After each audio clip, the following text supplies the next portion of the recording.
वो दिवाली का दिन था। धनवानों के घर से पटाखे अचानक गायब हो गए थे। घर में सभी अचंभित हो गए थे। अरे कहाँ गए? अभी तो मैंने यहाँ रखे थे। यूं हैरान परेशान होकर घर के सदस्य उसे ढूंढने लगे। दूसरी तरफ गरीब परिवार की शोभा के सामने तरह तरह के पटाखे आ गए थे। उन पटाखों को देख शोभा के होश उड़ गए। ये पटाखे यहाँ कौन ले आया? यूं वो हैरान हो गई। बाऊजी, बाऊजी! उसने अपने पिता को आवाज दी। बेटा, ये पटाखे कहाँ से आए? कौन ले आया? बाऊजी, मुझे नहीं पता। मैं जब तक यहाँ पहुँची पटाखे पहले से ही थे। मैं खुद इन पटाखों को देखकर हैरान हो गई थी। बाऊजी, ये पटाखे यहाँ पर किसने रखे होंगे? बाऊजी, बेटा, हमें क्या लेना देना? वो शोभा को लेकर घर के अंदर चले गए। बेटा, ये सब सोचना बंद करो और अब आराम से सो जाओ। दूसरी ओर धनवान लोगों के घर से इतने सारे पटाखे अचानक गायब कैसे हो गए, ये वो हैरानी से सोचने लगे। उन्होंने फिर से पटाखे खरीदे और धूमधाम से पटाखे जलाकर त्योहार मना रहे थे।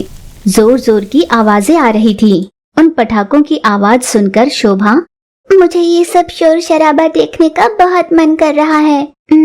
बाऊजी को बिना बताए मैं धीरे से बाहर चली जाती हूँ। ये कहकर शोभा धीरे से घर से बाहर निकली और हर्षो उल्लास से मना रहे दिवाली का पर्व देखने लगी। इतने में एक औरत सफेद साड़ी पहने पटाखे जला रही थी। बेटा, तुम्हें दिवाली में पटाखे जलाना पसंद है ना? इसलिए मैं ही तुम्हारे लिए पटाखे ले आई हूँ। तुम कौन हो? तुम्हें देखकर मुझे डर लग रहा है। तुम चुड़ैल हो ना?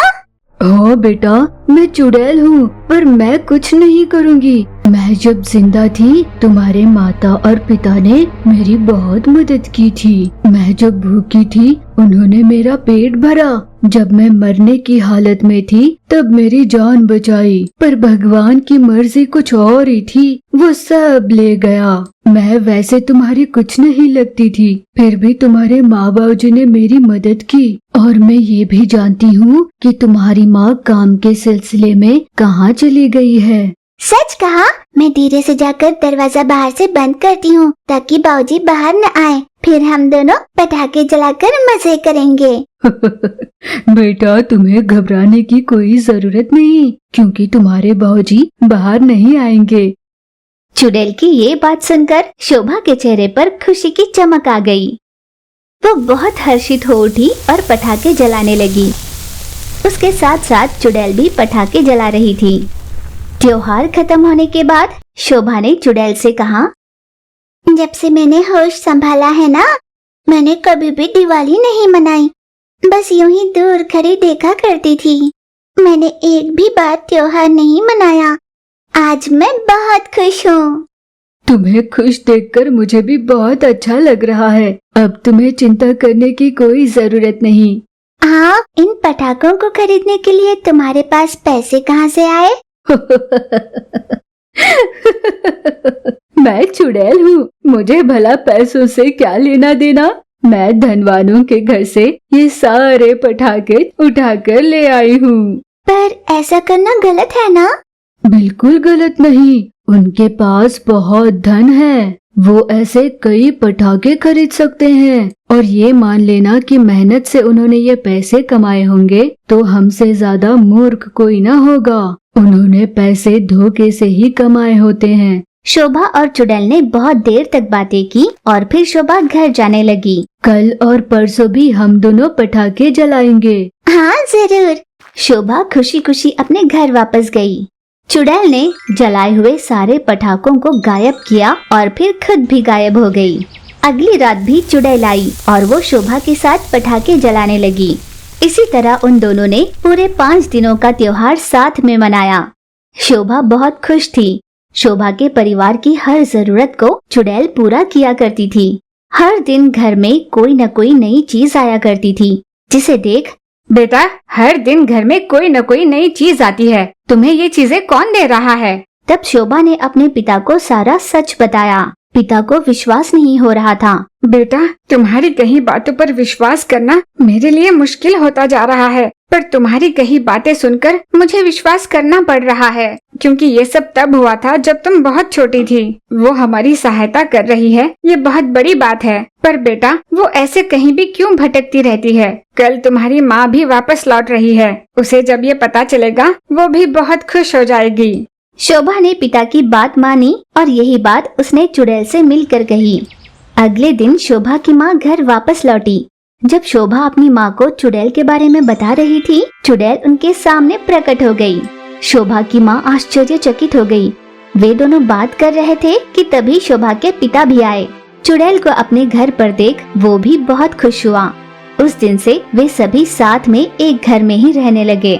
चुड़ैल अपनी जादुई शक्ति से उस परिवार को ऊंचाइयों तक पहुंचाया और वो सुखी रहने लगे। एक गांव में नित्या नाम की एक लड़की थी और उसके पिता कृष्णा।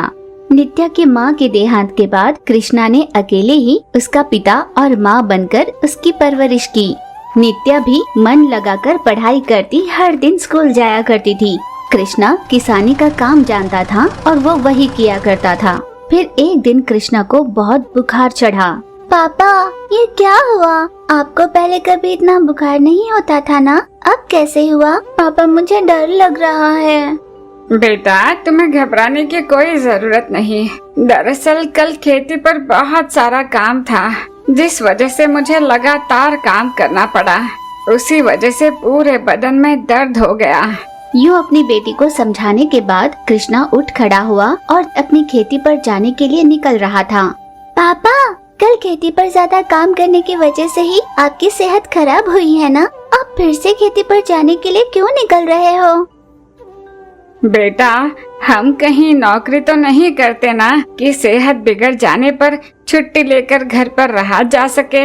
हम किसानी करते हैं बेटा, इसमें कोई छुट्टी नहीं होती। हम अगर अपनी सेहत बिगड़ने पर घर पर ही रह जाएं, तो वहाँ पर खेती सारी बिगड़ जाएगी बेटा।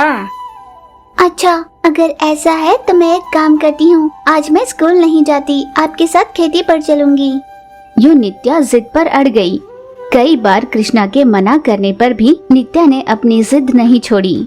हार मानकर कृष्णा नित्या को अपने साथ ले जाने के लिए तैयार हो गया। नित्या खेती पर अपने पापा की मदद करने तो पहुंच गई थी, पर उसे खेती में कौन सा काम कैसे किया जाए ये पता ही नहीं था। यूँ बहुत देर तक पिता को काम करते हुए देखने के बाद नित्या खेती की ओर और अपने पिता की ओर देखकर बोली, पापा, आखिर ये कौन सी फसल है? इसमें न फल है न सब्जी है, क्या है पापा ये? कृष्णा हंसकर बोला, ये कोई फल या फूलों की खेती नहीं है, ये प्याज की खेती है बेटा। पौधे के निचले हिस्से में, यानी इसके जड़ों में सब्जी लगती है। इतनी छोटी सी बात भी तुम नहीं जानती और मेरी खेती में मदद करने के लिए अपना स्कूल छोड़कर यहाँ पर आई हो। अरे हाँ पापा, मैं सच में आपकी मदद करने के लिए ही यहाँ आई हूँ। बताओ ना पापा, मैं आपकी कैसे मदद कर सकती हूँ, बताओ ना। यूँ नित्या जब अपने पिता से बात कर रही थी, तभी उनके पास राम नाम का एक आदमी आया। कल तो तुमने सेहत खराब होने का बहाना बनाकर मुझ तक सामान नहीं पहुँचाया, आज तो मुझे सामान मिल जाएगा ना। कल मेरे पापा को सच में बुखार आया था और बुखार आज भी है। आपको झूठ लग रहा हो तो छू कर देख लो। नित्या, तुम चुप रहो, तुम कुछ नहीं जानती। वो सामान मैं आज पहुंचा दूंगा, मैं उसी काम में लगा हूँ। पर आप दाम बहुत ही कम दे रहे हो, जरा समझ कर दे देना। कौन है ये लड़की? आपकी बेटी है? इसे अपनी हद में रहना सिखाओ और समझाओ कि मुझ जैसे से कैसे बात करनी है। और रही बात दाम की, मेरे अलावा क्या तुम्हारे पास ऐसा कोई रास्ता है जिसके जरिए तुम सारा अनाज लोगों तक पहुंचा सको? नहीं ना, इसीलिए जिस दाम पर मैं तुम्हारा अनाज खरीद रहा हूँ, चुपचाप वो मुझे दे दो और जितने पैसे मैं दे रहा हूँ उसे रख लो। आइंदा कभी ये मत कहना। यूँ बड़े ही घमंड से कहकर वो वहाँ से चला गया। राम के चले जाने के बाद नित्या ने अपने पिता से कहा, पापा, ये सब क्या है? आप भला उनसे इतना क्यों डर रहे हो? जिस खेती में आप दिन रात मेहनत करते हो, उस सारी फसल को आप उनके कहे दाम पर कैसे बेच सकते हो? अच्छा, वो दरअसल उसके नाम में ही राम है, वरना हरकतें तो रावण की ही है। हर समय इसी सोच में रहता है कि किसे कैसे लूटा जाए। मुझ जैसे छोटे मोटे किसानों के पास से अनाज बहुत ही कम दाम में ले जाता है और बाजार में जाकर ज्यादा दाम में उसे बेच देता है।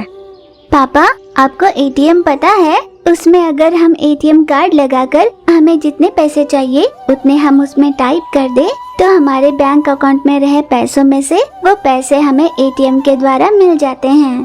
ठीक वैसे ही हम एक एटीएम मशीन बनाएंगे। उस मशीन के द्वारा जिसे भी जितने प्याज चाहिए होंगे वो उसमें उतने टाइप कर देंगे तो उतने पैसों के बदले में एटीएम मशीन उन्हें उतने प्याज देगी। हम जिस दाम में राम जी को बेचते हैं और मार्केट के जो दाम होंगे उन दोनों के बीच वाला दाम लगाएंगे तो हमें प्याज की बिक्री में नुकसान नहीं होगा। तुम्हारा कहना तो बहुत सही है बेटा, पर उस मशीन को बनाना बहुत मुश्किल काम है। पापा, आप देखते जाओ, बस एक हफ्ते भर में मैं एटीएम मशीन बनाकर आपको बता दूंगी। अगले ही दिन से नित्या प्याज की एटीएम मशीन बनाने के काम में लग गई। जो चीजें वो नहीं कर पा रही थी उनमें उसने अपने पिता की मदद ली। इस तरह हफ्ते भर में उन दोनों ने मिलकर प्याज की एटीएम मशीन बना ही डाली। देखने में उसका आकार एक बड़े प्याज जैसा ही था। अब हर दिन अपनी खेती में उगने वाले सारे प्याज लेकर यहाँ आ जाना।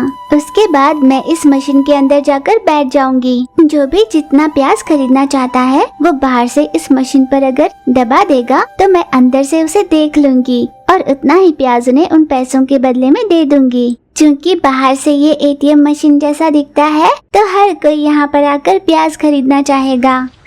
जैसे नित्या ने बताया कृष्णा ने ठीक वैसे ही किया। गांव के सभी लोग मार्केट के रेट से कम दाम में होने की वजह से उसी मशीन के पास आकर प्याज खरीदने लगे, जिससे राम का दिवाला निकल चुका था। इस तरह नित्या की सूझबूझ की वजह से अब सही दाम में मेहनत से उगाए हुए प्याज बेच पा रहा था।